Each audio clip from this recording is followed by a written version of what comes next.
Good morning guys! Nandito na po tayo kay Kuya Oscar. Ito po ang kanyang mga alagang isda. Marami po alagang isda si Kuya Oscar. Anong mga iba-ibang klaseng isda guys, ibang-ibang klase.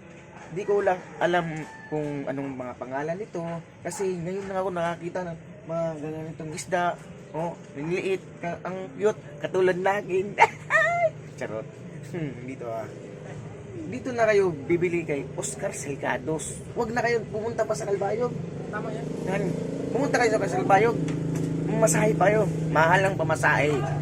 Dito sa pagsangam papunta sa Calbayog, baka gastos mong pamasahe mga 300 plus. Oh, kung tingin mga alaga ni Oscar Salgados, marami pong mga klaseng isda. Oh, yan oh, maraming klaseng isda to, guys. Oh, marami. Oh, saan pa kayo guys? Mga gandang isda dito.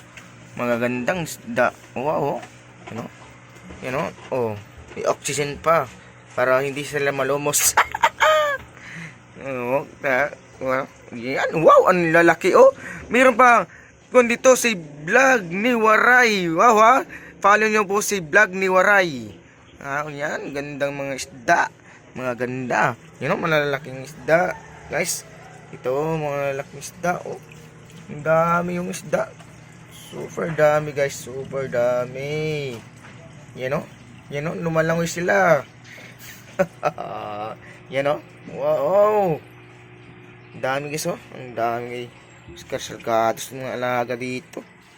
So, mga alaga. Yan po, mga baby klase. Ito mga kung anong mga ngaran nini, oh. Oh. Mga ngaran ini. Oh, alak. Di mga gugti pa nira, mga gugti. Mga gugti pa. Yan. Yan. Oh, bili na kayo kay Oscar Salgados. Huwag nyo